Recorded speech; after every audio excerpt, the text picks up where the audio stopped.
Saudações a todos e sejam bem-vindos a mais um vídeo do canal Otávio Toledo, que para aqueles que não sabem é o meu nome e para aqueles que sabem também é. O vídeo de agora vai ser uma reação ao sensacional Breno Altman, que alguns de vocês devem conhecer, falando a respeito da pobreza extrema nos Estados Unidos e por que Donald Trump não é a solução para esse problema. Porque de fato a coisa lá tá feia, ainda mais se tratando do país mais rico do mundo. Mas antes de começarmos, como sempre, quero pedir a vocês que curtam o vídeo, se gostarem dele, se inscrevam no canal, comentem e compartilhem com os amigos. Também quero pedir para vocês que, se quiserem dar uma forcinha direta aqui para o canal, vocês podem fazer isso via Pix. O QR Code e a chave estão aqui embaixo no canto inferior direito da tela. Então, sem mais delongas, vamos começar.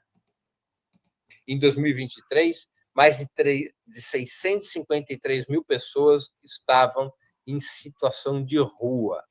Esse número ele vem crescendo desde 2017 e não reflete a totalidade dos casos, já que muitos vivem em condições informais ou com famílias estendidas. O que quer dizer isso? Tem famílias que vão morar juntas numa mesma casa e aquela família que se juntou àquela casa onde uma outra parte da mesma família morava, ela não está classificada como sem teto, porque ela está morando, ela está repartindo casa com a sua família. Muitos daqueles nos Estados Unidos que vivem em trailers não se registram como sem teto. Então, este número de 653 mil pessoas em situação de rua é possivelmente muito maior do que as estatísticas apontam. Agora digam para mim, será que os Estados Unidos da América, o país que gasta quase $1 trilhão por ano com seus gastos de defesa, não teria condições de abrigar sua população de forma digna? Será que um país desse não teria condição de dar moradia para as pessoas, para não obrigar elas a morarem dentro dos próprios carros? Ou morarem na rua, como acontece em muitos dos casos? Eu acho difícil de acreditar que eles não teriam condição de dar uma moradia digna para as pessoas lá. A gentrificação de bairros populares, a especulação imobiliária e a ausência de políticas habitacionais sustentáveis contribuíram para piorar ainda mais esse cenário. Hoje, mesmo trabalhadores com empregos fixos podem acabar sem teto em cidades como Los Angeles, São Francisco ou Nova York. A pobreza nos Estados Unidos é fortemente racializada. Afro-americanos e latinos enfrentam taxas de pobreza e desemprego muito superiores à média.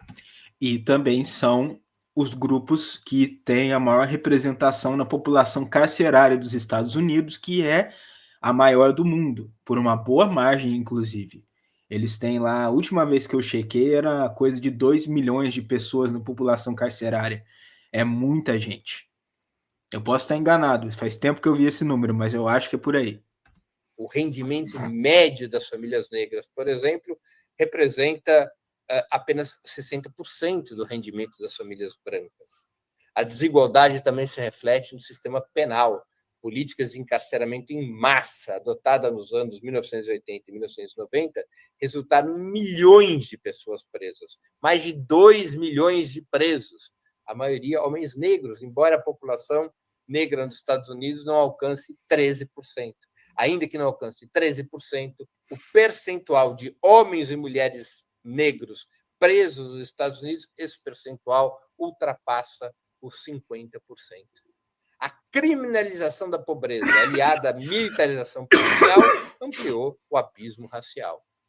Jovens negros são frequentemente alvos de violência policial e suas comunidades têm acesso limitado a oportunidades educacionais e profissionais. E essas pessoas são as que estão mais expostas à violência também. Eu não sei se vocês sabem, mas até por uma questão histórica, nos Estados Unidos existe uma espécie de segregação velada, uma segregação por debaixo dos panos. Isso se reflete até mesmo nas questões de bairros lá. Lá ainda existem bairros de predominantemente brancos e bairros predominantemente negros. E nos bairros predominantemente negros é onde estão concentradas as maiores taxas de violência, de abuso de substâncias, tráfico de drogas e por aí vai. Questões sociais. Então, essas pessoas são as que estão mais sujeitas a esse tipo de coisa. Do ponto de vista de gênero, as mulheres, especialmente as chefes de família ou as chefas de família, elas são as mais vulneráveis a cortes sociais. Segundo dados do Bureau do Censo norte-americano, em 2022, as mulheres ganhavam, em média, cerca de 82% do salário dos homens para funções equivalentes. Elas ganham menos que os homens, mesmo em funções semelhantes. A falta de creches públicas e a sobrecarga com tarefas domésticas agravam ainda mais essa desigualdade. A pandemia do Covid-19 escancarou as fragilidades do modelo socioeconômico norte-americano. Enquanto os bilionários aumentaram suas fortunas e puderam se proteger do Covid-19, os trabalhadores de setores essenciais enfrentaram riscos à saúde, salários baixos, insegurança constante e, muitas vezes, a perda do emprego. Políticas emergenciais, como cheques, os vouchers ou ampliação temporária do seguro-desemprego, mostraram que é possível reduzir a pobreza com ação estatal. Em 2021, a taxa de pobreza infantil caiu, e caiu drasticamente nos Estados Unidos, em função de políticas compensatórias. Mas, com o fim dos programas compensatórios, em 2022, os índices voltaram a subir, os índices de pobreza voltaram a subir. Mas é claro que é possível mitigar esse problema, pelo menos com medidas assistenciais. E isso é uma coisa que incomoda muitas pessoas mais do campo liberal, que elas acreditam mais numa abordagem laissez-faire desse tipo de questão pública, mas é fato que isso aí ajuda a mitigar o problema. Ajuda, não resolve a questão da pobreza, mas ajuda a mitigar ela, às vezes drasticamente. A experiência pandêmica evidenciou que a desigualdade nos Estados Unidos era uma escolha política, não uma fatalidade. Mostrou também que o mercado sozinho não garante dignidade para a maioria e que apenas políticas públicas universais e redistributivas são capazes de reverter esse quadro de pobreza.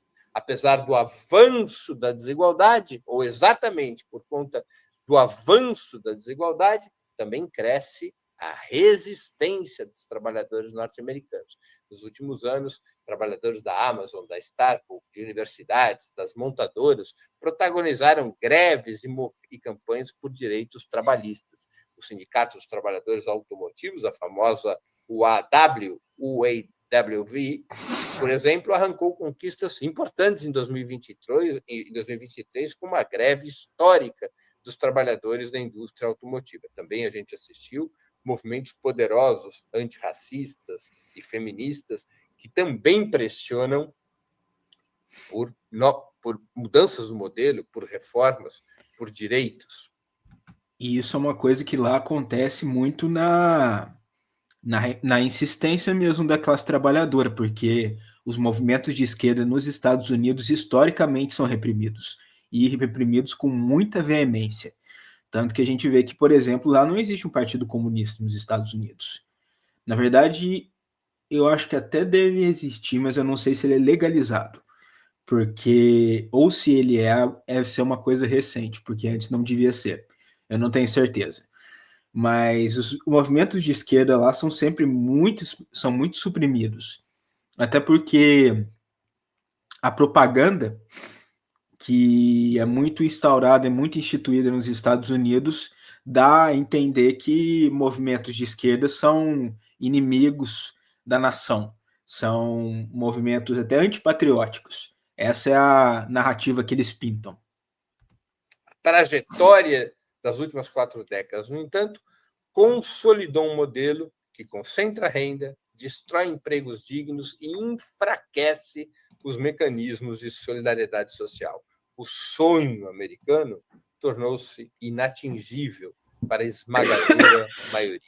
A meritocracia, celebrada como valor nacional nos Estados Unidos, não resiste mais à realidade das estatísticas. O desafio dos Estados Unidos, neste novo século, que já tem 25 anos, é enfrentar essas contradições. após décadas de concentração de riqueza, colapso industrial e fragilização do estado de bem-estar social, a construção de uma nova economia exige não apenas reformas, mas uma ruptura com o modelo vigente. Reverter esse quadro social, dependerá da força das mobilizações sociais, da pressão popular sobre o sistema político e da emergência de partidos e lideranças comprometidos com a redistribuição da riqueza e a justiça social. Donald Trump é uma tentativa de setores da burguesia norte-americana para preservar o modelo, através de uma combinação entre medidas ainda mais radicais para cortar custos de produção, através de políticas ultraliberais e de um programa desesperado, desordenado, para reverter os males da globalização, como provam a guerra tarifária e a perseguição aos imigrantes. Ou seja, eles estão ao mesmo tempo brigando com o seu próprio povo dentro do país e querendo brigar com basicamente a maioria dos países do mundo do lado de fora. Quer dizer, o Trump foi colocado lá para ser confrontacional, para ser uma espécie de galo de briga, para arrumar encrenca com todo mundo, basicamente. E eu acho muito difícil que isso dê certo. Trump é isso. Ele não é uma ruptura do modelo. Ele separa o modelo em duas partes. Ele fica com o neoliberalismo e busca superar a globalização através de medidas nacional-chauvinistas, medidas protecionistas, como a guerra tarifária. Mas para tentar melhorar a situação das corporações norte-americanas dentro dos Estados Unidos, para reduzir os custos das corporações norte-americanas e para atrair capitais aos Estados Unidos, o que Donald Trump faz é radicalizar as reformas liberais, é cortar custos do Estado para os programas sociais, é cortar tudo aquilo que tem a ver com os direitos da classe trabalhadora, tentando forjar uma situação ainda mais benéfica em termos de impostos e de salários para que os capitalistas norte-americanos possam retomar a sua acumulação. Os setores capitalistas que foram prejudicados ou que passaram a ser prejudicados com a globalização. Não? Sem mudanças estruturais, o império mais rico da Terra continuará sendo também o mais desigual entre os países desenvolvidos. Uma superpotência de bilionários cercada por multidões empobrecidas. Uma superpotência de bilionários que convivem com crescentes multidões cada vez mais empobrecidas. Este é o quadro dos Estados Unidos. A verdade, vejam a ironia da história, é que o capitalismo está matando os Estados Unidos. Com republicanos ou com democratas, o capitalismo está matando os Estados Unidos. Não porque as empresas capitalistas nos Estados Unidos tenham pouca produtividade ou porque elas não sejam capazes de ganhar dinheiro, é o contrário. É o superpoder dessas corporações, seus grandes lucros, seus grandes privilégios, sua capacidade de superacumular riquezas é que está levando os Estados Unidos a este declínio. E vale a pena apontar também que essa questão de republicanos e democratas é só para inglês ver, usando aquela velha expressão. É como 6 ou meia dúzia, a mesma coisa. Os democratas só são um pouco mais liberais na agenda de costumes, os republicanos são mais conservadores, mas fora isso, mesma coisa. Os dois são imperialistas, os dois são intervencionistas em outros países, os dois gostam de fazer bullying com outras nações, os dois apoiam golpes de Estado pelo mundo afora, os dois apoiam a instauração de guerras através do mundo. Então, mesma coisa. No que importa mesmo, eles são iguais. A esse cenário que lembra tanto o de países da periferia do capitalismo. Aí está, essa foi a análise do Breno Altman. Sempre vale muito a pena acompanhar esse cara, porque ele é bom de verdade, ele é um jornalista de mão cheia. Então, para quem não conhece, dá uma olhadinha no Opera Mundi, vocês vão curtir. Eu agradeço a todos mais uma vez por terem assistido. Peço que curtam, comentem o vídeo, se inscrevam no canal caso ainda não sejam inscritos e compartilhem com os amigos, para mais gente chegar por aqui, para a gente aumentar a discussão. Também peço a vocês que, se quiserem dar uma forcinha para o canal, façam isso através do Pix. O QR Code e a chave estão aqui embaixo, no canto inferior direito da sua tela. Agradeço a todos mais uma vez pela audiência e vejo vocês no próximo vídeo do canal. Um grande abraço e valeu!